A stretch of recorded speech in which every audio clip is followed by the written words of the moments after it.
హల్లెలూయా! దేవునికి స్తోత్రం. మనం అందరం ఈ విధంగా కలుసుకోవడానికి అవకాశం ఇచ్చిన దేవునికి వందనాలు. మొదటగా మనం ఒక ప్రార్థన చేసుకొని, తర్వాత మనం వాక్యోపదేశంలోనికి వెళ్దాము. ప్రార్థన. పరిశుద్ధ, జీవాధిపతి, జీవంగల దేవ, యేసయ్య ఈ విధంగా అందరినీ కలుసుకునేందుకు అవకాశం ఇచ్చినందుకు మీకే వందనాలు తండ్రి. ఇప్పుడు ఈ వాక్యం వింటున్న అందరికీ వాక్యం బాగా అర్థమయ్యేందుకు, అలాగే తర్వాత జరిగే ఆరాధనలో పాల్గొని మీ ఆశీర్వాదాలను పొందుకునేందుకు సాయం చేయండి. నజరేయుడైన యేసు నామములో ప్రార్థిస్తున్నాం తండ్రి. ఆమేన్. Thank you Jesus. సో నేను పాస్టర్ మోసెస్ పాల్, మనతో ఉన్నది పాస్టర్ జాషువా పాల్. సో ఈరోజు మనం దేవుని వాక్యాన్ని డిస్కస్ చేసుకొని పోతున్నాము.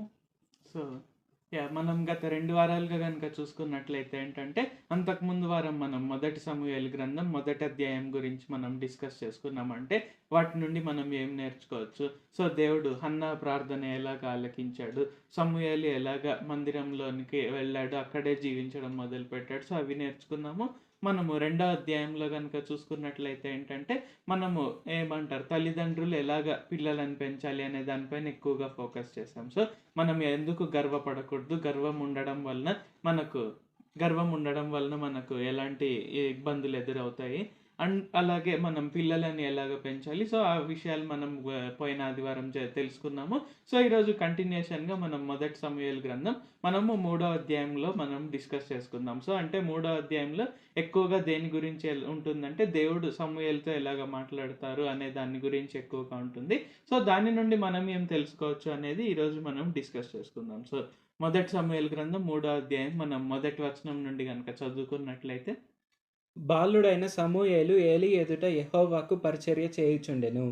ఆ దినములలో యెహోవా వాక్కు ప్రత్యక్షమగుట అరుదు, ప్రత్యక్షము తరచుగా తటస్థించుట లేదు.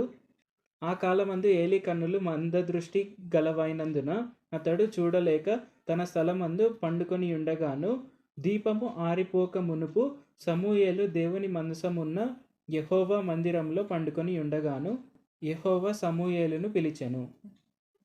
సో ఇక్కడ ఈ వచనాలు కనుక చూసుకున్నట్లయితే ఏంటి, ఇక్కడ మనకు ఒకటి క్లియర్గా అర్థమవుతుంది అనమాట. ఏంటంటే, ఆ కాలంలో దేవుడైన యెహోవా వారు దర్శనములు ఇవ్వడం కానీ, వారితో ప్రవచన రూపంలో మాట్లాడడం కానీ, ఇలాగ కళల రూపంలో మాట్లాడడం కానీ, సో బేసికల్లీ దేవుడైన యెహోవా వారికి ప్రత్యక్షం అవడము అంటే ఇశ్రాయేల్ ప్రజలకు, సో అలా అది చాలా అరుదుగా ఉండేదన్నమాట. అంటే ఇప్పుడు కనుక సో అప్పటికి ఇప్పటికి తేడా కనుక చూసుకున్నట్లయితే ఏంటంటే, ఇప్పుడు దేవుడైన యెహోవా వారు మనలో ఆయన పరిశుద్ధాత్మను ముద్రించారు. సో యేసుప్రభు వారు మన కొరకే రక్తం చిందించి ఆయన శిలువ పైన మరణించడం వలన, ఆయన 3వ రోజున తిరిగి లేవడం వలన, ఇక్కడ మనం ఆయన నమ్మడం వలన ఏంటంటే, ఆయన ఆదరణకర్తను, ఆయన పరిశుద్ధాత్మను మనలో ఆయన ఉంచారు. సో మనకు ఎఫెసీలకు రాసిన పత్రిక మొదటి అధ్యాయంలో కూడా ఉంటుందన్నమాట. ఏంటంటే ఆయన పరిశుద్ధాత్మను మనలో ముద్రించారని. సో ఇక్కడ చూసుకున్నట్లయితే ఏంటి, ఆ కాలం వేరే, ఈ కాలం వేరే. సో బేసికల్లీ ఈరోజు మనం దీని గురించి ఎక్కువగా డిస్కస్ చేసుకుందాం. సో ఆ కాలంలో కనుక చూసుకున్నట్లయితే ఏంటి, ఇక్కడ దేవుడైన యెహోవా వారు ఇశ్రాయేలీలకు ఏదైనా మాట్లాడాలనుకుంటే ఇక్కడ ఏంటంటే,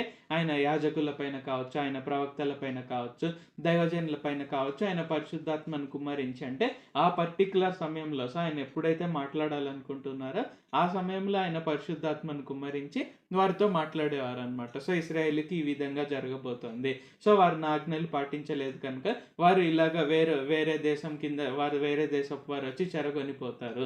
లేకుంటే వారు బాగా ఉన్నప్పుడు సో నేను ఇలాగ ఆశీర్వదిస్తాను, సో ఇలాగ నేను దేశాలన్నీ వారికి నేను దయచేస్తాను, వారు అడుగుపెట్టు చోటల్లో వారిది అవుతుంది అని. సో ఇలాగేంటి, కాలానికి తగ్గట్టు, సమయానికి తగ్గట్టు ఆయన మాట్లాడుతూ వచ్చేవారు అనమాట. సో మనకు ఎగ్జాంపుల్గా ఏలియా కూడా మనం తీసుకోవచ్చు అనమాట. సో ప్రవక్త అయినటువంటి ఏలియా పైన ఆయన ఆత్మను కుమ్మరించి ఇక్కడ ఏంటంటే 3.5 సంవత్సరం పాటు వర్షం పడదు అని ఇక్కడ ఇశ్రాయేల్ రాజైన అహాబుకు తెలియజేస్తారనమాట. అయితే ఇక్కడ ఏంటి, ప్రవక్తకు ఇన్ఫర్మేషన్ ఇవ్వడానికి దేవుడు పరిశుద్ధాత్మను కుమ్మరించేవారు.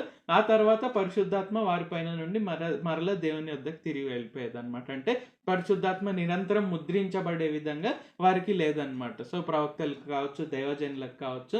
సో ఇక్కడ కనుక చూసుకున్నట్లయితే ఏంటి, ఈవెన్ ఇక్కడ మనం చదువుకున్నప్పుడు కూడా సో ఆ కాలంలో ఇంకా తక్కువగా అయిపోయింది అనమాట. సో మనం దానికి కారణం మనము పోయిన ఆదివారం తెలుసుకున్నాం. ఏంటంటే ఏలీ కుమారులు యాజకులైనప్పుడు ఇక్కడ ఏంటంటే వారు జనులతో సరిగ్గా ప్రవర్తించకుండా, వారు అసభ్యంగా ప్రవర్తిస్తూ దేవునికి వ్యతిరేకమైన పనులన్నీ చేస్తూ ఉండడం వలన ఏంటంటే అనేక మంది జనులు కూడా దేవుడైన యెహోవా వారికి వ్యతిరేకంగా తిరిగారు అనమాట. అంటే ఆయన యొద్దకు రాకుండా, ఇలాగ ఆయన యొద్ద నుండి తెలుసుకోవడం కాకుండా వారికి వారికి నచ్చినవి వారు చేసుకుంటూ రావడం వలన ఇక్కడ ఏంటంటే దేవుడైన యెహోవా వారితో ఎక్కువగా మాట్లాడలేదన్నమాట. అంటే ఇక్కడ ఆయన మాట్లాడడానికి సిద్ధంగా ఉన్న జనులు అక్కడ సిద్ధంగా లేరు. సో, అంతగా వారు మాట్లాడలేకపోయారన్నమాట. సో, మనం ఇంకా కంటిన్యూయేషన్‌లో చూస్తే మనకి ఇంకొంచెం క్లారిటీ వస్తుందన్నమాట. సో, 4 వచనం నుండి గనుక చదువుకున్నట్లయితే యెహోవా సమూయేలును పిలిచెను.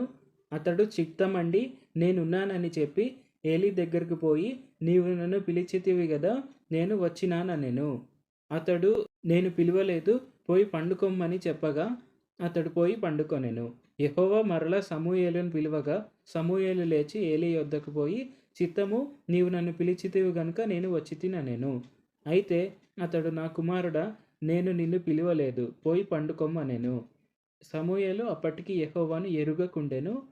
యెహోవా వాక్కు అతనికి ఇంకా ప్రత్యక్షము కాలేదు. యెహోవా మూడవ మారు సమూయేలును పిలువగా అతడు లేచి ఏలీ దగ్గరకు పోయి, చిత్తము, నీవు నన్ను పిలిచితివే, ఇదిగో వచ్చితిననగా ఏలీ యెహోవా ఆ బాలుని పిలిచెనని గ్రహించి, నీవు పోయి పండుకొమ్ము, ఎవరైనా నిన్ను పిలిచిన యెడల యెహోవా నీ దాసుడు ఆలకించుచున్నాడు, ఆజ్ఞ నిమ్మని చెప్పుమని సమూయేలుతో అనగా సమూయేలు పోయి తన స్థలమందు పండుకొనెను. తర్వాత యెహోవా ప్రత్యక్షమై నిలిచి ఆ రీతిగా సమూయేలు సమూయేలు అని పిలువగా సమూయేలు, నీ దాసుడు ఆలకించుచున్నాడు, ఆజ్ఞ ఇమ్ము అనెను. సో, ఇక్కడ ఈ వచనాలు గనుక చూసుకున్నట్లయితే ఏంటి, ఇక్కడ మనకు ఇంకొంచెం క్లారిటీ వస్తుందన్నమాట. సో, ఆ కాలంలో ఎలాగ దేవుడు అంతగా మాట్లాడకపోవడం వల్ల ఇక్కడేంటంటే సమూయేలు ఇంకా బాలుడే కాబట్టి ఇక్కడేంటి దేవుడైన యెహోవా వారు సమూయేలు సమూయేలు అని పిలిచినప్పుడు ఆయన వాయిస్‌ని గుర్తుపట్టలేకపోయాడన్నమాట సమూయేలు. అంటే అప్పటికి ఇంకా చిన్న పిల్లవాడు. దేవుని స్వరం ఎప్పుడు ఆయన వినలేదు. సో, తద్వారా ఏంటంటే ఆయన ప్రధాన యాజకుడైనటువంటి ఏలీ పిలుస్తున్నాడు అనుకోని ఇక్కడ పోయి, చిత్తము, నీ దాసుడు వచ్చి ఉన్నాడన్నప్పుడు ఇక్కడ ఏలీ, నేను నిన్ను పిలవలేదు, సో, నా కుమారుడా పోయి పండుకోమని అలాగా. సో, 3 సార్లు జరిగిందనమాట. సో, మూడోసారికి ఓకే, ప్రధాన యాజకుడైనటువంటి ఏలీ గ్రహించాడనమాట. ఓకే, దేవుడైన యెహోవా వారు సమూయేలుని పిలుస్తున్నారు.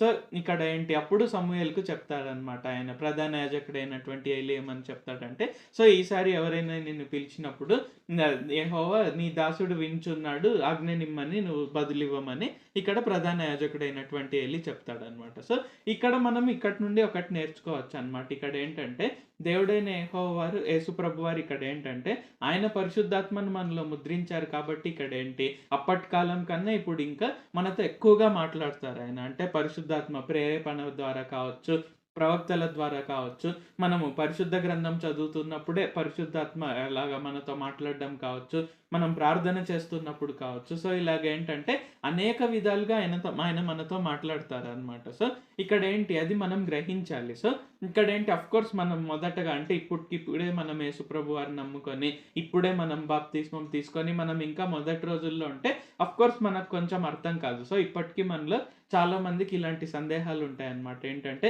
అసలు దేవుని చిత్తం ఏంటి? ఇది జరిగించచ్చా? జరిగించకూడదా? అసలు నా జీవితం గురించి ఆయన ఏమనుకుంటున్నారు? నేను వెళ్తున్న ట్రాక్ రైట్ ట్రాకా? రాంగ్ ట్రాకా? సో, ఇలాగ ఇప్పటికి కూడా ఏంటంటే మనలో చాలా మందికి డౌట్ ఉంటుందన్నమాట. సో, ఇక్కడ ఏంటి దేవుని చిత్తం ఏంటి? దేవుని చిత్తం ఏంటి అని. సో, ఇక్కడ యాక్చువల్‌గా కనుక చూసుకున్నట్లయితే ఏంటి, ఇక్కడ మనం సమూయేలు లాగా మన అట్మాస్ఫియర్ ఉండడానికి మనం ట్రై చేయాలి. సో, సమూయేలు అట్మాస్ఫియర్ ఏంటి? ఆయన ఎప్పుడు కూడా బయటకు వెళ్ళాడు. సో, బాలుడుగా ఉన్న దినముల నుండి అంటే పాలు విడిచిన తర్వాతనే ఇక్కడ ఏంటి మందిరంలో పెరుగుతూ వస్తున్నాడు. ఇంకా జీవితాంతం కూడా ఆయన మందిరంలోనే ఉంటాడన్నమాట. అంటే ఏంటి? దానికి అర్థం ఏంటి? ఆయన దేవుని సన్నిధిలోనే ఉన్నాడు. సో, మనం యాక్చువల్‌గా 3, 4 వచనాల్లో కూడా చూసుకున్నట్లయితే ఏంటి, ఆయన దేవుని మందసం ఉన్న చోట పండుకొని ఉన్నాడు. సో, దేవుని మందసం ఉన్న చోట పండుకొని ఉన్నాడంటే ఏంటి, దేవుని సన్నిధికి చాలా దగ్గరగా ఉన్నాడు. సో, ఆ విధంగా ఏంటి మనం కూడా అలాంటి అట్మాస్ఫియర్ క్రియేట్ చేసుకోవాలి. అంటే లిటరల్‌గా మనం పోయి ఖచ్చితంగా చర్చిలోనే పడుకోవాలి. సో, అలాగా కాదు. ఇక్కడ ఏంటంటే ఆయన పరిశుద్ధాత్మను మనలో ముద్రించారు కాబట్టి ఇక్కడ ఏంటి మనం ఇంట్లో ఉన్నప్పుడు కావచ్చు, సో, మనం దేవుని పాటలు పాడుతూ ఆయనను స్తుతిస్తూ మనం వీలైనంతగా ఎక్కువగా పరిశుద్ధ గ్రంథాన్ని చదువుతూ ప్రార్థన చేస్తూ, సో, అలాగా ఉంటూ అంటే ఇక్కడ ఏంటంటే మనం పని చేసే సమయం కాకుండా, అంటే మనం వర్కింగ్ అవర్స్ కాకుండా ఇక్కడ మిగిలిన టైం మనం మాక్సిమం దేవునితో గడిపే విధంగా మనం ప్లాన్ చేసుకునే విధంగా ఉండాలి. సో, ఇలాగేంటి మనం ఎక్కువగా వినకూడదు. సో, వారు చెప్పింది అనవసరమైనవన్నీ మనం కట్ చేసేసి, మనం మాక్సిమం దేవుడు చెప్పేది మనం వినడానికి ట్రై చేయాలి. సో, సమూయేలు జీవితంలో గనక చూసుకున్నట్లయితే ఏంటి, ఆయనకు చుట్టూ వాయిసెస్ ఏం లేవన్నమాట. అంటే నువ్వు ఇది చేస్తే కరెక్ట్, ఇది చేస్తే కరెక్ట్, అది చేస్తే కరెక్ట్. సో, ఇలాగేం లేదన్నమాట. సో, ఒకటి ధర్మశాస్త్రము అవి చదువుతాడు. లేకుంటే ప్రధాన యాజకుడైనటువంటి ఏలీ చెప్పే మాటలు ఆయన వింటుంటాడు. సో, ఇక్కడ ఏంటి అట్మాస్ఫియర్‌లో ఏంటంటే ఆయన రకరకాలుగా వాయిసెస్ వినే ఇది లేదన్నమాట. సో, ఈరోజు మీరు ఈ వాక్యం వింటున్నట్లయితే ఏంటంటే ఖచ్చితంగా దేవుడు ఏం కోరుకుంటున్నారంటే మనందరి నుండి కూడా మనం మాక్సిమం ఆయన వాయిస్‌ని మనము వినే విధంగా మనల్ని మనం ట్రైన్ చేసుకోవాలి. సో, అఫ్‌కోర్స్ ఆ శక్తి సామర్థ్యాలు కూడా ఆయనే మనకిస్తారు. సో, ఇక్కడేంటి మనం మాక్సిమం వాయిసెస్ అన్నీ కట్ చేసుకోవాలన్నమాట. అంటే మనకు రకరకాలుగా సజెషన్స్ ఇస్తుంటారు. ఓకే. అవన్నీ కూడా వారు ప్రేమతోనే చేస్తుండవచ్చు. అంటే మన బంధువులు కావచ్చు, స్నేహితులు కావచ్చు, కుటుంబ సభ్యులు కావచ్చు. అయితే ఇక్కడ మనం గుర్తుంచుకోవాల్సిందేంటంటే ఫైనల్‌గా దేవుడు మనకు ఏ పనినైతే చేయమని చెప్తారో ఆ పని చేయడానికి మనం ఉండాలి కాబట్టి ఇక్కడేంటంటే దేవుని వాయిస్ మనం వినే విధంగా, దేవుని వాయిస్ గుర్తించే విధంగా మనల్ని మనం ట్రైన్ చేసుకోవాలన్నమాట. సో, ఇక్కడేంటి అఫ్‌కోర్స్ సమూయేలు మొదటిసారి వింటున్నాడు కాబట్టి ఆయన వెంటనే గ్రహించుకోలేకపోయాడు. సో, ఇక్కడేంటి ప్రధాన యాజకుడైనటువంటి ఏలీ ఇక్కడ సమూయేలుకు చెప్తున్నారన్నమాట. ఏంటంటే ఓకే. ఇక్కడ దేవుడైన యెహోవా నిన్ను పిలుస్తున్నారు కాబట్టి నీకు ఇంకొకసారి ఆయన పిలిస్తే యెహోవా నీ దాసుడు వింటున్నాడు. సో, ఆజ్ఞనిమ్మని నువ్వు బదులివ్వాలి అని ఇక్కడ ట్రైనింగ్ ఇస్తున్నాడన్నమాట. సో, ఆ విధంగా ఏంటి దేవుని వాయిస్‌ని గుర్తించే విధంగా మనల్ని మనం ట్రైన్ చేసుకోవాలి. సో, మన పిల్లలు గనుక ఉన్నట్లయితే మనం వాళ్ళకి గూడా ట్రైనింగ్ ఇవ్వాలి. ఓకే. దేవుడు ఈ విధంగా మాట్లాడతాడు. సో, నీకు ప్రేరేపణ వస్తుంది. లేకుంటే ప్రవక్త ద్వారా ఆయన మాట్లాడతారు. నువ్వు బైబిల్ చదివేటప్పుడు ఆయన మాట్లాడతారు. ప్రార్థించేటప్పుడు ఆయన మాట్లాడతారు. సో, ఇలాగ ఏంటి మనం వారికి అలాగే ట్రైనింగ్ ఇవ్వాలి. అండ్ మనం ఇంకా కంటిన్యూయేషన్ చదివితే మనకి ఇంకొంచెం కూడా క్లారిటీ వస్తుందన్నమాట. సో, ఎలాగ ఆయన మాట్లాడతారు, ఏంటి అనేది మనకు తెలుస్తుంది. సో, 11వ వచనం నుండి గనుక మనం చదువుకున్నట్లయితే అంతటా యెహోవా సమూయేలుతో ఇలాగు సెలవిచ్చెను. ఇజ్రాయేలులో నేనొక కార్యము చేయబోవుచున్నాను. దానిని వినువారందరి చెవులు గింగురుమన్నును. ఆ దినమున ఏలీ యొక్క ఇంటివారిని గురించి నేను చెప్పినదంతయు వారి మీదికి రప్పింతును. దాని చేయ మొదలుపెట్టి దాని ముగింతును. తన కుమారులు తమ్మును తాము శాపగ్రస్తులుగా చేసుకొనుచున్నారని తానెరిగియు వారిని అడ్డగించలేదు. గనుక అతని ఇంటికి నిత్యమైన శిక్ష విధింతునని నేను అతనికి తెలియజేయుచున్నాను. కాబట్టి ఏలీ ఇంటివారి దోషమునకు బలి చేతనైనను నైవేద్యం చేతనైనను ఎన్నటికిని ప్రాయశ్చిత్తం చేయబడదు అని నేను ప్రమాణపూర్వకంగా ఆజ్ఞాపించితిని. సో, మనం ఈ వచనాలు గనుక చూసుకుంటే ఇక్కడ మనకేమర్థమవుతుంది, మనము ఇంతకు ముందు అధ్యాయంలో అంటే 2వ అధ్యాయంలో చూసుకున్న ప్రకారంగా ఇతర ప్రవక్త వచ్చి ఏలీకి చెప్పినప్పుడు ఏమని చెప్పారు, మీ కుటుంబంలో తర్వాత ఇంకా ఎప్పుడు కంటిన్యూయేషన్ లేకుండా అవుతుంది. ఎవ్వరు లాంగ్ ఏజ్ వరకు జీవించరు. అలాగే వాళ్ళెప్పుడు రిచెస్ లేకుండా వాళ్ళు చాలా ఒక దీనమైన స్థితిలో ఎప్పుడు ఉంటారు. వాళ్ళకి ఎప్పుడు ఫుల్‌గా ఎప్పుడు మీల్స్ దొరకవు. అలాగే వాళ్ళెప్పుడు ఫుల్‌గా హ్యాపీగా జీవించలేరు అన్నట్టు చెప్తారు. సో, అప్పుడు ఆ తర్వాత ఏం జరుగుతుంది, ఈ అధ్యాయం ప్రకారంగా సమూయేలుతో దేవుడైన యెహోవా మాట్లాడతారు. మాట్లాడుతూ ఏమని చెప్తున్నారు, నేను చెప్పినది ఖచ్చితంగా నెరవేరుస్తున్నాను.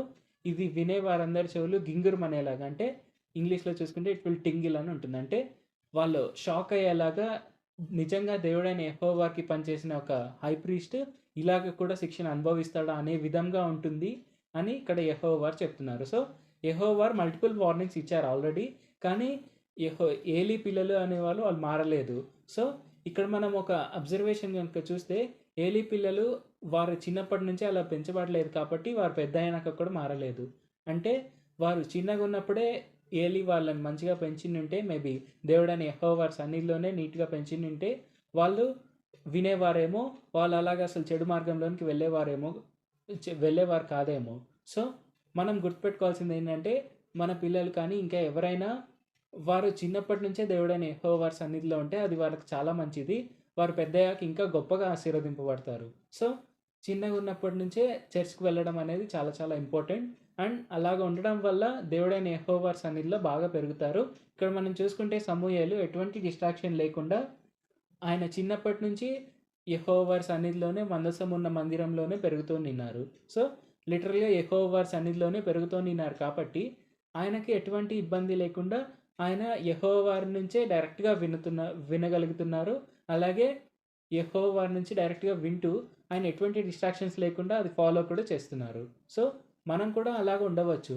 మనం కూడా దేవుడైన యెహోవా వారి సన్నిధిలోనే పెరిగితే, మనం కూడా ఆయన మనతో మాట్లాడుతున్నారు. ఎందుకంటే ఇప్పుడు మనకు పరిశుద్ధాత్మ ఉంది కాబట్టి దేవుడైన యెహోవా వారు డైరెక్ట్‌గా మనతో మాట్లాడతారు. సో, ఇది మనకు డిస్టెంట్ థింగ్ ఏమి కాదు. మనం యోవేల్ గ్రంథంలో చూసుకున్న ప్రకారంగా మనకు దేవుడైన యెహోవా వారు దర్శనాలు అనుగ్రహిస్తున్నారు. మనకు కలలో భావాన్ని తెలపగలిగే సామర్థ్యాన్ని ఇస్తున్నారు. కలలను ఇస్తున్నారు. మనకు ఇంకా గొప్ప ఆశీర్వాదాలు ఇస్తున్నారు. మనకు దేవుడైన యెహోవా నామం పేరిట మనం ప్రవచనాలు చెప్పగలిగే పొజిషన్‌లో ఉన్నాము. సో, మనకిప్పుడు పరిశుద్ధాత్మ వచ్చిన తర్వాత మనము దేవుడైన యెహోవా వారి నుంచి మనము రెగ్యులర్‌గా కూడా వినొచ్చు. సో, ఇలాంటి మనకు దేవుడైన యెహోవా వారు మనకి ఇంతటి గొప్ప ఆశీర్వాదాన్ని ఇచ్చినది మనం గుర్తించి, మనం ఎల్లప్పుడూ దేవుని సన్నిధిలోనే ఉంటూ అంటే దేవుడైన యెహోవా వారు మనలోనే నివసిస్తున్నారు. సో, ఎలాగైతే అప్పట్లో మందసం ఉన్న ప్రదేశంలో దేవుడైన యెహోవా వారు నివసించేవారో, ఇప్పుడు మనలోనే దేవుడైన యెహోవా వారు నివసిస్తున్నారు. సో, ఇప్పుడు మనలో ఉన్నప్పుడు మనము ఆయనకి అట్‌మోస్ట్ రెస్పెక్ట్ ఇవ్వాలి. అలాగే మనము మన అత్యంత సమయం మనం దేవుడైన యెహోవా వారితో గడిపితే, దేవుడైన యేసుప్రభు వారితో గడిపితే, మనము సమూయేలు వలె గొప్పగా ఆశీర్వదింపబడొచ్చు. అలాగే మనం కూడా దేవుడైన యెహోవా వారి నుంచి మనము ఆ స్టిల్ వాయిస్ అనేది మనం ఇంకా క్లియర్‌గా వినవచ్చు. సో, ఆ ఔట్‌సైడ్ డిస్ట్రాక్షన్స్ అనేవి మనం దూరం పెట్టాలి. మనం ఇక్కడ చూసుకుంటే హై ప్రీస్ట్ ఏలీ యొక్క పిల్లలు అలాగ ఉండడం వల్ల హై ప్రీస్ట్ మీదికి అంటే ఏలీ మీదకే ఆ శాపం వచ్చింది. సో, ఇక్కడ మనం ఈ వచనాల్లో చూసుకుంటే దేవుడైన యెహోవా వారు క్లియర్‌గా చెప్తున్నారు. ఏలీ పిల్లలు తమను తాము శాపగ్రస్తులుగా చేసుకుంటున్నప్పటికీ ఏలీ వారిని ఆపలేదు అని ఇక్కడ డైరెక్ట్‌గా ఏలీ మీదే దేవుడైన యెహోవా వారు నింద మోపుతున్నారు. సో, మనం ఇంకా కంటిన్యూషన్‌లో గనుక చూస్తే తరువాత సమూయేలు ఉదయమగు వరకు పండుకొని లేచి యెహోవా మందిరపు తలుపులను తీసెను గాని భయపడి తనకు కలిగిన దర్శన సంగతి ఏలీతో చెప్పకపోయెను. అయితే ఏలీ సమూయేలు నా కుమారుడా అని సమూయేలును పిలువగా అతడు చిత్తము నేనిక్కడ ఉన్నాననెను. ఏలీ నీతో యెహోవా ఏమి సెలవిచ్చెనో మరుగు చేయక దయచేసి నాతో చెప్పుము. ఆయన నీతో సెలవిచ్చిన సంగతులలో ఏదైనా నీవు మరుగు చేసిన ఎడల అంతకంటే అధికమైన కీడు ఆయన నీకు కలుగజేయునుగాక అని చెప్పగా సమూయేలు దేనిని మరుగు చేయక సంగతి అంతయు అతనికి తెలియజెప్పెను. ఏలీ విని సెలవిచ్చినవాడు యెహోవా తన దృష్టికి అనుకూలమైన దానిని ఆయన చేయునుగాక అనెను. సో, ఈ వచనాలు గనుక చూసుకుంటే మనము ఈ కంటిన్యూషన్‌లో ఏముంది? సమూయేలుతో ఏమని మాట్లాడారు అని ఏలీ ఇక్కడ యాంగ్షియస్‌గా ఉండినారు. సో, ఇక్కడ మనం చూసుకుంటే ఇక్కడ ఇలాంటి ఫీలింగ్ అనేది తనకు మేబీ ఫస్ట్ టైమ్ కలిగిందేమో ఏలీ యాజకునికి. సో, ఇక్కడ జనరల్‌గా ప్రధాన యాజకులతోనే దేవుడైన యెహోవా వారు మాట్లాడతారు. సో, అది కష్టం. అంటే అంతకుముందు ప్రతి ఒక్క ప్రధాన యాజకునితో దేవుడైన యెహోవా వారే మాట్లాడుతున్నారు. సో, ఈ అధ్యాయం అనేది ఒక సిగ్నిఫికెంట్ చేంజ్. ఏంటంటే దేవుడైన యెహోవా వారు సమూయేలుతో మాట్లాడడం స్టార్ట్ చేశారు. సమూయేలు బాలుడుగా ఉన్నప్పటికీ దేవుడైన యెహోవా వారు డైరెక్ట్‌గా సమూయేలుతోనే మాట్లాడడం స్టార్ట్ చేశారు. అంటే షిఫ్ట్ ఓవర్ అనేది జరిగింది. అంటే ఏలీ యాజకత్వం అయిపోయింది. సమూయేలు యాజకత్వం మొదలవుతుంది అని ఇక్కడ దేవుడైన యెహోవా వారు ఆల్రెడీ ఒక క్లియర్ సంకేతం అనేది ఇచ్చారు. సో, ఇక్కడ ఏలీ యాంగ్షియస్‌గా ఉండినాడు. ఏం మాట్లాడారు దేవుడైన యెహోవా వారని. అండ్ ఇన్‌ఫాక్ట్ మనం ఈ వచనాల్లో చూసుకుంటే ఏలీకి ఆల్రెడీ ఒక ఐడియా అనేది ఉండింది. ఏంటంటే దేవుడైన యెహోవా వారు ఆయనను గురించి కీడే మాట్లాడుతున్నారు అని. సో, ఆయన రాంగానే సమూయేలు భయపడుతున్నది గ్రహించి, ఒకవేళ నువ్వు నాకు మొత్తం దేవుడైన యెహోవా వారు చెప్పింది చెప్పకపోతే అంతకంటే ఎక్కువ కీడు నీకు కూడా కలుగును గాక అని ఆయన అన్నాడు. అంటే ఆయన యాక్సెప్టెన్స్‌లో ఉండినారు. ఏంటంటే నాకు కీడు ఖచ్చితంగా వస్తోంది. యెహోవా వారు నా కుటుంబాన్ని నాశనం చేయబోతున్నారు అనే ఆ ఫీలింగ్ అనేది ఆయనకక్కడ వచ్చేసింది. ఆ ఫీలింగ్ అనేది వచ్చిన తర్వాత ఆయన దాన్ని యాక్సెప్టెన్స్‌గా అంటే చెప్పినది యెహోవా, ఆయన చెప్పినదే నెరవేరును గాక అన్నట్టు ఆయనని కంప్లీట్‌గా యాక్సెప్ట్ చేస్తున్నారు. సో, ఇక్కడ మేబీ మనం చూసుకుంటే ఒక ఆప్షన్ ఉండిందేమో. అంటే లైక్ హి కుడ్ హావ్ అంటే ఆయన ప్రార్థన చేసిండొచ్చు మేబీ దేవుడైన యెహోవా సన్నిధిలో పశ్చాత్తాప ప్రార్థన చేసిండొచ్చు. అలాగే ఆయన పిల్లలు కూడా మారేలాగా దేవుడైన యెహోవా సన్నిధిలో మేబీ ప్రార్థన చేసిండుంటే ఆ తీర్పు అనేది నెక్స్ట్ టైమ్‌కి పోస్ట్‌పోన్ అయ్యేదేమో. మేబీ మనం చూసుకుంటే అహాబ్ ఎగ్జాంపుల్‌లో మనం చూసుకున్న ప్రకారంగా అహాబు పశ్చాత్తాపపడి ప్రార్థన చేసినప్పుడు ఆయన ఎన్ని తప్పులు చేసినప్పటికీ ఆయన ఇది వరకు అనేకమైన ఇజ్రాయేలీలను బయలుదేవత వైపుగా తిప్పాడు. అండ్ అది ఆయనకు తప్పని తెలిసినప్పటికీ ఆయన అలాగ చేశాడు. సో ఆ తర్వాత అహాబు ప్రార్థన చేసినప్పుడు అహాబు యొక్క ప్రార్థన దేవుడైన యెహోవా విని అహాబ్ మీదికి ఆ తీర్పు అనేది రాకుండా దేవుడైన యెహోవా దాన్ని పోస్ట్‌పోన్ చేశారు. మేబీ ఏలీ జీవితంలో కూడా అలా జరిగి ఉండేదేమో. ఇన్‌ఫాక్ట్ ఏలీ ప్రధాన యాజకుడిగా ఉండినాడు కాబట్టి ఇంకా బెటర్‌మెంటే జరిగి ఉండేదేమో. బట్ ఇక్కడ చూసుకుంటే ఏలీ యాక్సెప్టెన్స్‌లో ఉండినాడు. అంటే నా కుటుంబం మీదకి నాశనం రాబోతోంది. ఓకే. అది ఇచ్చింది దేవుడైన యెహోవారే కదా! నేను యాక్సెప్ట్ చేస్తున్నాను. ఆయన ఫ్రీ విల్‌తో యాక్సెప్ట్ చేసేసారు దాన్ని. సో మన జీవితాల్లో మేబీ మనకొక ఛాన్స్ ఉన్నప్పుడు మనము ఖచ్చితంగా ఇన్‌ఫాక్ట్ మనకిప్పుడు చాలా ఎక్కువ ఛాన్స్ ఉంది. ఎందుకంటే దేవుడైన యెహోవారు మన పైన కోపంగా లేనే లేరు. దేవుడైన యెహోవారు ఎల్లప్పుడూ మన పైన అత్యంత కరుణామయుడుగా, అత్యంత కృపామయుడుగా ఉన్నారు. సో మనం తప్పులు చేసినప్పటికీ మనము గుర్తుపెట్టుకోవాల్సిందేంటంటే దేవుడైన యేసు ప్రభువారు క్షమిస్తారు అని. అండ్ దాని అర్థం ఏంటంటే మనం తప్పులు చేస్తూ ముందుకెళ్ళాలనేమి కాదు. మనం ఎప్పుడు దేవుడైన యెహోవారి సన్నిధిలో మనం సమయాన్ని గడుపుతూ మనం ముందుకు సాగాలి అని. సో తప్పక మనం ఎప్పుడు దేవుడైన యెహోవా సన్నిధిలో సమయం గడుపుతూ, అలాగే ఆయన చెప్పే మాటలు వింటూ, మనము మన ఫ్యూచర్ జనరేషన్స్‌ని కూడా సెక్యూర్ చేసుకుంటూ ముందుకు సాగాలి. సో ఇది మనం తప్పక గుర్తుపెట్టుకోవాల్సిన విషయము. సో మనం నెక్స్ట్ వచనాల నుంచి చదువుకుందాం. సమూయేలు పెద్దవాడు కాగా యెహోవా అతనికి తోడై ఉన్నందున అతని మాటలలో ఏదియూ తప్పిపోలేదు. కాబట్టి సమూయేలు యెహోవాకు ప్రవక్తగా స్థిరపడెనని దాను మొదలుకొని బయర్షెబా వరకు ఇజ్రాయేలీలందరూ తెలుసుకొనిరి.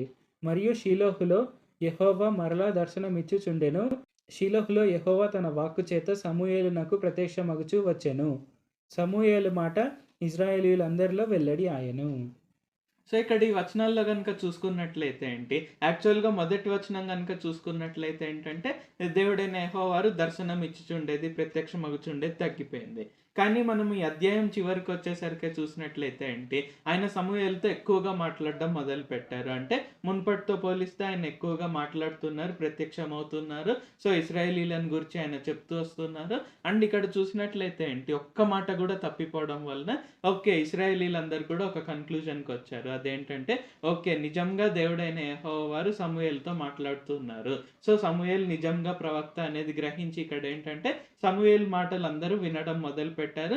అండ్ మనం ఇక్కడ ఇంకొకటి కూడా చూడవచ్చు ఏంటంటే సమూయేలు చెప్పింది ప్రతి ఒక్కటి నెరవేరుతుందంటే ఏంటి, సమూయేలు ఖచ్చితంగా దేవుని స్వరాన్ని గుర్తించగలుగుతున్నారు. సో ఇక్కడ మన జీవితాల్లో కూడా మనకు కావాల్సినటువంటిది అదే ఏంటంటే దేవుడు ప్రతి ఒక్కటి కూడా మనతో చెప్పే చేస్తారు. సో ఈవెన్ అబ్రహాం జీవితంలో కూడా ఇక్కడ ఏంటి, నేను చేయబో కార్యము అబ్రహాం నాకు దాచదని ఆయన చెప్తూ వచ్చారనమాట దేవుడైన యెహోవా. సో అప్పుడే అలాగా ఉంటే ఇప్పుడు పరిశుద్ధాత్మను ఆయన మనలో ముద్రించారంటే ఇక్కడ ఏంటి ప్రతి ఒక్కటి సో మనకు ఆయన మాటల ద్వారా కావచ్చు, కళల ద్వారా కావచ్చు, దర్శనాల ద్వారా కావచ్చు, ప్రవక్తల ద్వారా కావచ్చు, ఏదో ఒక విధంగా మనకు ఆయన ప్రతి ఒక్కటి చెప్పే చేస్తారు. సో ఇక్కడ ఏంటి మనం చుట్టూ ఉన్న వాయిస్లన్నీ కట్ చేయగలిగితే సో సమూయేలుకి మనం ఇందాక అనుకున్న విధంగా చుట్టూ ఎక్స్ట్రా వాయిసెస్ అనేవి లేదు. సో నాయిస్ అనేది లేదనమాట. అంటే ఇక్కడ ఏంటి సింపుల్గా ఆయన ప్రతిరోజు మందిరంలోనే ఉంటారు. సో ఇక్కడ ఏంటి ఆయన మందసం దగ్గర ఆయన పడుకొని ఉంటారు. అంటే దేవుని సన్నిధి దగ్గర ఆయన వేచి ఉంటారు, పండుకొని ఉంటారు. సో ఏది చేసినా ఇక్కడ ఏంటి దేవుని సన్నిధిలోనే చేశారు. సో మనం మ్యాక్సిమం అలాగా ట్రై చేయాలి. సో ఇక్కడ ఏంటంటే ఓకే మనం పని చేస్తుండవచ్చు. సో పని వరకే మనం ఉంచేసి మ్యాక్సిమం మిగిలిన సమయం అంతా మనం దేవునితో గడపడానికి ట్రై చేస్తే ఏంటంటే దేవుని స్వరం ఎలాగా ఉంటుంది అనేది మనకు గుర్తించగలుగుతాము. ఓకే ఇది దేవుడు చెప్పిన మాట, ఇది నాకు వస్తున్న ఆలోచన, లేకుంటే ఇది అపవాది చేస్తున్న ఆలోచన, అపవాది నాకు చెప్తున్న మాట. సో ఇక్కడ ఏంటంటే మనం డిఫరెన్షియేట్ చేయగలుగుతాము. ఓకే నేను ఇది ఫాలో అవ్వాలి. సో ఈ వాయిస్నే నేను నమ్మాలి, ఈ వాయిస్ని నేను నమ్మకూడదు. ఈ ఆలోచన దేవుని నుండి వచ్చింది, ఈ ఆలోచన సాతాను నుండి వచ్చింది. సో ఇలాగేంటంటే మనం ప్రతి ఒక్కటి డిఫరెన్షియేట్ చేయగలుగుతాము. తద్వారా ఏంటంటే మనం సమూయేలు లాగా మనం క్లారిటీతో మనం జీవించగలుగుతాం. సో దేవుని స్వరాన్ని మనం గుర్తించి ఆయన స్వరాన్నే మనం రెగ్యులర్గా ఫాలో అవుతుంటే ఏంటంటే మనము ఏమంటారు అన్ని రకాలుగా బాగా జీవించగలుగుతాం. అంటే నీతితో భక్తితో, పరిశుద్ధతతో, మనం ప్రేమతో, కనికరంతో, అలాగే ఆత్మ వరాల్లో ఎదుగుతూ, ఆత్మ ఫలాల్లో ఎదుగుతూ, మనం అన్ని రకాలుగా ఆత్మలో ఎదుగుతూ, అన్ని విషయాల్లో ఎదుగుతూ, మనం అన్ని విషయాల్లో వర్ధిల్లుతూ ఉంటామన్నమాట. సో ఈరోజు మనకు కీ థింగ్ ఇక్కడ ఏంటంటే, మనం దేవుని స్వరాన్ని ఎలాగ గుర్తించగలుగుతున్నాము అనేది మనం చూసుకోవాలి. సో కోర్స్ ఇక్కడ ఏంటి, ప్రధాన యాజకుడు అయినటువంటి ఏలీ పైన ఉండే కాలింగ్ ఇక్కడ సమూయేలు పైన షిఫ్ట్ అయిపోయింది. సో అది మనం గమనించామన్నమాట. సో సమూయేలు ప్రవక్త అని ఇక్కడ వ్రాయబడి ఉంది అనమాట చివరి వచనాల్లో. సో ఇక్కడ ఇంకేంటంటే ఓకే, ఇక్కడ సమూయేల్కి షిఫ్ట్ అయిపోయింది. సో ఇప్పుడు పూర్తిగా సమూయేలే ఇక్కడ ఏంటంటే ఆయన యాజకుడు, సమూయేలు ప్రవక్త. సో ప్రజలందరూ, ఇశ్రాయేలీలందరూ కూడా సమూయేలు మాట వింటూ వస్తున్నారు. సో ఇక్కడ సమూయేలు మాట అందరూ వినడానికి కీ థింగ్ ఇక్కడ ఏంటంటే, అందరూ గుర్తించారు, ఓకే దేవుడైన యెహోవా వారు సమూయేలుతో మాట్లాడుతున్నారు. అండ్ సమూయేలు కూడా అది గుర్తించి కరెక్ట్గా విని జనులందరికీ కూడా చెప్పగలుగుతున్నారు. సో సమూయేలు ఏ మాట అయితే చెప్తూ వచ్చాడో ఆ మాటలన్నీ జరుగుతూ వస్తున్నాయి. అంటే దాని అర్థం ఏంటంటే అది క్లియర్గా దేవుని నుండి వచ్చిన మాట. సో ఈరోజు మీరు ఈ వాక్యం వింటున్నట్లయితే ఏంటంటే మ్యాక్సిమం నాయిస్ అంతా కట్ చేసేసి మ్యాక్సిమం దేవుడు చెప్పేది గుర్తించే విధంగా మనల్ని మనం ట్రైన్ చేసుకోగలిగినట్లయితే ఏంటంటే ఖచ్చితంగా మన ద్వారా అనేక మంది ఆశీర్వదింపబడతారు. సో సమూయేలు వలన ఎలాగైతే ఇశ్రాయేలీలందరూ కూడా మరలా దేవుని వైపు తిరిగారు. సో ఏలీ కుమారుల వలన దేవుని వద్ద నుండి వారు వెళ్ళిపోయారు బయటకు. బట్ స్టిల్ ఇక్కడ ఏంటంటే సమూయేలు వలన అందరూ గుర్తించారు, ఓకే దేవుడు ఇంకా మాట్లాడుతున్నారు అని. ఇక్కడ ఏంటి, అందరూ సమూయేలు మాట వినడానికి మరలా ఆరంభించారు. సో దాని అర్థం ఏంటి, అనేక మంది సమూయేలు వలన ఆశీర్వదింపబడ్డారు అక్కడ. సో దేశపు జనులందరూ కూడా ఆశీర్వదింపబడ్డారు. సో ఆ విధంగా ఏంటి, మనం కూడా దేవుని స్వరాన్ని కరెక్ట్గా గుర్తించి వినగలిగి ఫాలో అయినట్లయితే ఏంటంటే మన ద్వారా అనేక మంది అన్ని దేశాలు ఆశీర్వదింపబడతాయని ఈరోజు మనము ఒక కన్క్లూజన్కి రావచ్చు. సో మనము ఒక ప్రార్థన చేసుకొని ఈ కూడికను ముగించుకుందాం. సో బిఫోర్ దట్ ఒక 1 minute బ్రీఫ్ ఏదైనా చెప్పగలిగితే, లైక్ మనం ఏం నేర్చుకుందాం ఈరోజు అని. సో మనము ఈరోజు నేర్చుకున్న ప్రకారంగా ఏంటంటే మనకు వచ్చే ఆశీర్వాదాన్ని మనం ప్రిజర్వ్ చేసుకోవడం కూడా మనకు చాలా ఇంపార్టెంట్. అంటే మనము ఇంతకుముందు అధ్యాయంలో చూసుకున్న ప్రకారంగా ఏలీ యొద్దకు ఒక వార్నింగ్ అనేది వచ్చింది. ఏలీ కుమారులు మంచిగా లేరు, వారు మంచిగా లేకపోవడం వలన ఏలీ కుటుంబం మీదకి చాలా పెద్ద శాపం అనేది వస్తుంది అని. సో అయినప్పటికీ ఏలీ వాళ్ళని అలర్ట్ చేయలేదు, ఏలీ వాళ్ళని ఆజ్ఞాపించలేదు, వారికి ఆజ్ఞ ఇవ్వలేదు. వారు యెహోవా ఆజ్ఞను ధిక్కరిస్తున్నప్పటికీ ఏలీ కుమారులను ఏలీ సెటరైట్ చేయలేదు. సో అది దేవుడైన యెహోవా వారు గుర్తించి ఏలీ పైన ఆ శాపాన్ని కంప్లీట్గా ఇచ్చారు. అండ్ మనము చూసుకుంటే ఏలీ కుమారులకు రావాల్సిన ఆ యాజకత్వం అనేది ఇప్పుడు సమూయేలుకు వచ్చింది. సో ఆ సిగ్నిఫికెంట్ చేంజ్ అనేది జరిగింది. సో మనకు వచ్చిన ఆశీర్వాదాన్ని మనం ప్రిజర్వ్ చేసుకోవడం అనేది కూడా చాలా చాలా ఇంపార్టెంట్. సో ఏలీ యొక్క లీనియేజ్లో ఉండే ఆ యాజకత్వం అనే ఆ ఆశీర్వాదాన్ని ఏలీ కుటుంబం అనేది కోల్పోయింది. ఇప్పుడు అది సమూయేలు మీదకి వచ్చింది. సో సమూయేలు ఇప్పుడు అక్కడ ప్రధాన యాజకుడిగా మారారు. అలాగే సమూయేలుతో డైరెక్ట్గా దేవుడైన యెహోవా మాట్లాడుతున్నారు. సో అది వాట్ షుడ్ హ్యావ్ బీన్ ఏలీస్, అది సమూయేల్ది అయిపోయింది. సో అలాగా మనకున్న ఆశీర్వాదాన్ని మనం ప్రిజర్వ్ చేసుకోవాలి. అలాగే మన ఫ్యూచర్ జనరేషన్స్ మీద కూడా ఆశీర్వాదం ఉండేలాగా మనము చూసుకుంటూ ముందుకు సాగాలి. ఇది మనకు చాలా చాలా ఇంపార్టెంట్ లెసన్. సో ఇది మనం ఈరోజు తెలుసుకున్నాము. ఇప్పుడు మనం ఒక ప్రార్థన చేసుకొని ఈ కూడికను ముగించుకుందాం. ప్రార్థించుకుందాం. ప్రభువా, దేవా, సర్వాధికారి, మాకు ఇంకొకసారి ప్రార్థించుకునేందుకు అవకాశం ఇచ్చినందుకు వందనాలు తండ్రి. మీరు మా కొరకే చేసిన ప్రతి ఒక్క మేలుని బట్టి మీకు వందనాలు, స్తుతులు, స్తోత్రాలు తండ్రి. ఈరోజు వాక్యంని బట్టి వందనాలు తండ్రి. మొదటి సమూయేలు గ్రంథం 3వ అధ్యాయం ద్వారా మాతో గొప్పగా మీరు మాట్లాడినందుకు వందనాలు తండ్రి. మీ స్వరాన్ని మేమందరం గుర్తించాలి. సో మీ స్వరాన్ని సమూయేలు ఎలాగ గుర్తించగలిగారు అంటే, చుట్టుపక్కల ఎటువంటి నాయిస్ లేదు తండ్రి. అంటే వీరు చెప్పే మాటలు, వారు చెప్పే మాటలు, అవి ఇవి ఏది లేకుండా మీ సన్నిధిలోనే ప్రతిరోజు ఉండడం వలన మొదటిసారి ఏలీ ఆయనకు చెప్పిన తర్వాత ఇంకా ప్రతిసారి కూడా సమూయేలు మీ స్వరాన్ని గుర్తించగలిగాడు తండ్రి. కావున ఈ ప్రార్థనలు ఎవరెవరైతే పాల్గొంటున్నారో ప్రతి ఒక్కరు కూడా మీ స్వరాన్ని కరెక్ట్గా గుర్తించుటకు, అంటే మీ స్వరం ఏదో, వారి సొంత ఆలోచన ఏంటిదో, లేకుంటే సాతాను స్వరం ఏంటో, ప్రతి ఒక్క దాన్ని వారు డిఫరెన్షియేట్ చేసి మీ స్వరాన్ని వారు గుర్తెరిగి వారు ఆ విధంగా మీ స్వరాన్ని గుర్తించి మీ స్వరాన్నే ఫాలో అవుటకు, మీ చిత్తాన్నే ఫాలో అవుటకు సహాయం చేయండి తండ్రి. ఈ ప్రార్థనలు ఎవరైతే పాల్గొంటున్నారో ఉన్నారో మీ చిత్తాన్ని వారు కరెక్ట్‌గా తెలుసుకొనుటకు సహాయం చేయండి తండ్రి. ఈ ప్రార్థన తర్వాత దేవుని చిత్తం ఏంటో, దేవుని చిత్తం ఇది కాదేమో, దేవుని చిత్తమేమో, సో ఇలాంటి కన్‌ఫ్యూజన్స్ ఏవి కూడా ఉండకూడదని నేను ప్రార్థిస్తున్నాను తండ్రి. కావున ఆ విధంగా చేయండి. అలాగే ప్రార్థనలో పాల్గొంటున్న వారికి పిల్లలున్నట్లయితే వారి పిల్లలను కూడా కరెక్ట్‌గా పెంచుటకు, మీ సన్నిధిలోనే వారిని పెంచుటకు సహాయం చేయండి తండ్రి. ఏలి తన కుమారులను ఎలాగైతే కోల్పోయాడో ఆ విధంగా కాకుండా వారందరూ కూడా ఈ ప్రార్థనలో పాల్గొంటున్న ప్రతి ఒక్కరు కూడా వారి కుమారులను, కుమార్తెలను వారు గొప్పగా మీ సన్నిధిలో పెంచుటకు, అనేకులకై గొప్ప ఆశీర్వాదంగా పెంచుటకు సహాయం చేయండి. వారికి శక్తినిచ్చి సహాయం చేయండి తండ్రి. ఆ విధంగా మేమెవ్వరం కూడా మాకొచ్చిన ఆశీర్వాదాన్ని మేము కోల్పోకుండా అది మా తరాలు, ఆ తర్వాత తరాలు కంటిన్యూయేషన్‌గా వెళ్తూ ఇంకా గొప్పగా మల్టిప్లై అవుటకు సహాయం చేయండి. అబ్రహాము, ఇస్సాకు, యాకోబు ఎలాగైతే ఆశీర్వాదం అనేది ఇంకా పెరుగుతూ వచ్చిందో, యాకోబు ఎలాగైతే దేశం అయ్యాడో, ఇశ్రాయేల్ దేశం అయ్యాడో, ఆ విధంగా మా తరాలంతా కూడా ఆశీర్వాదం మల్టిప్లై అవుతూ వచ్చుటకు సహాయం చేయండి. నజరేయుడైన సర్వశక్తిగల యేసుక్రీస్తు నామంలో ప్రార్థిస్తున్నాం తండ్రి. ఆమేన్. Thank you Jesus. ఆమేన్. సో దేవుడు మనల్ని అందరినీ ఆశీర్వదించును గాక. ఇప్పుడు మనం ఒక కీర్తన ద్వారా దేవుని ఆరాధించుకొని, స్తుతించుకొని ఈ కూడికను మనం ముగించుకుందాం. అంత్యదినములందు మేముండగా నీ ఆత్మ కుమ్మరింపు నీయుమా. అంత్యదినములందు మేముండగా నీ ఆత్మ కుమ్మరింపు నీయుమా. మేం దర్శనాలు చూచి మేం ప్రవచనాలు చెప్పి లోకమందు మార్పు తెచ్చెదం. ఆది సంగమల్లె మేము ఆత్మ అగ్నితోడ రగిలి క్రీస్తు సిలువనెత్తి చూపెదం. యేసుదే ఈ తరం, యేసుకే యువతరం. యేసుదే ఈ తరం, యేసుదే యువతరం. అంత్యదినములందు మేముండగా నీ ఆత్మ కుమ్మరింపు నీయుమా. అంత్యదినములందు మేముండగా నీ ఆత్మ కుమ్మరింపు నీయుమా. ఏలియా ప్రవక్త వోలె సత్యదేవుడైన ప్రభుని జడియకుండా సాక్ష్యమిచ్చెదం. పేతురు అపోస్తులల్లే ఇంట బయట మానకుండా ప్రభుని గూర్చి మాటలాడెదం. ఏలియా ప్రవక్త వోలె సత్యదేవుడైన ప్రభుని జడియకుండా సాక్ష్యమిచ్చెదం. పేతురు అపోస్తులల్లే ఇంట బయట మానకుండా ప్రభుని గూర్చి మాటలాడెదం.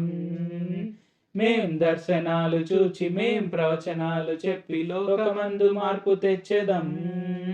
ఆది సంగమల్లె మేము ఆత్మ అగ్నితోడ రగిలి క్రీస్తు సిలువనెత్తి చూపెదం. యేసుదే ఈ తరం, యేసుకే యువతరం. యేసుదే ఈ తరం, యేసుకే యువతరం. అంత్యదినములందు మేముండగా నీ ఆత్మ కుమ్మరింపు నీయుమా. అంత్యదినములందు మేముండగా నీ ఆత్మ కుమ్మరింపు నీయుమా. ఎండిన ఈ ఎముకలన్నీ యేసులో జీవించులాగా ప్రవచనాన్ని ఎత్తి చెప్పెదం. మండుచు ప్రకాశించు దీపమై యోహానులాగా ప్రభుని త్రోవ సరళపరిచెదం. ఎండిన ఈ ఎముకలన్నీ యేసులో జీవించులాగా ప్రవచనాన్ని ఎత్తి చెప్పెదం. మండుచు ప్రకాశించు దీపమై యోహానులాగా ప్రభుని త్రోవ సరళపరిచెదం. మేం దర్శనాలు చూచి మేం ప్రవచనాలు చెప్పి లోకమందు మార్పు తెచ్చెదం. ఆది సంగమల్లె మేము ఆత్మ అగ్నితోడ రగిలి క్రీస్తు సిలువనెత్తి చూపెదం. యేసుదే ఈ తరం, యేసుకే యువతరం. యేసుదే ఈ తరం, యేసుకే యువతరం. అంత్యదినములందు మేముండగా నీ ఆత్మ కుమ్మరింపు నీయుమా. అంత్యదినములందు మేముండగా నీ ఆత్మ కుమ్మరింపు నీయుమా. హల్లెలూయా. సో అంత్యదినములలో మనం ఉన్నాం కాబట్టి యేసు ప్రభువారు ఆయన పరిశుద్ధాత్మను మన పైన కుమ్మరిస్తారు, ఆయన పరిశుద్ధాత్మను మనలో ముద్రిస్తారు. సో మనము వాక్యోపదేశంలో తెలుసుకున్న విధంగా మనం ఆయన వాయిస్ని కరెక్ట్గా విన్నట్లయితే ఏంటంటే ఆయన పరిశుద్ధాత్మ మనతో ఏం మాట్లాడుతున్నారు, పరిశుద్ధాత్మ ద్వారా ఏం మాట్లాడుతున్నారు అనేది మనం గ్రహించుకోగలిగినట్లయితే ఏంటంటే మనము కీర్తనలో పాడుకున్న విధంగా మనము మండుచు ప్రకాశిస్తూ మనం అందరికీ దీపమై ఉంటాము. మనం లోకానికి వెలుగు వలె, మనము లోకానికి ఉప్పు వలె ఉంటాము. మనము లోకాన్నంతా మనం మార్చగలుగుతాము. సో మన తరాన్నంతా మనం మార్చగలుగుతాము. కాబట్టి ఇక్కడ కీ థింగ్ ఏంటంటే ఆయన మనతో ఏం మాట్లాడుతూ అన్నారు అనేది మనం గుర్తించాలి. సో అన్ని నాయిసెస్ మనం మ్యాక్సిమం కట్ చేసి మనం దేవుని స్వరాన్ని వినేటట్లు మనం ట్రైన్ చేసుకోగలిగినట్లయితే ఏంటంటే ఆయన ఖచ్చితంగా మనతో మాట్లాడతారు. ఖచ్చితంగా మనం ఏం చేయాలి అనేది చెప్తారు. సో మనం అది చేసినప్పుడు ఖచ్చితంగా మనం గొప్పగా ఆశీర్వదింపబడతాము. మనం అనేకులకు, అన్ని దేశాలకు ఆశీర్వాదకరంగా ఉంటాము. సో మనం తిరిగి కలుసుకునే వరకు దేవుడు మనల్ని అందరినీ ఆశీర్వదించును గాక. ఆమేన్. Thank you Jesus. God bless us all.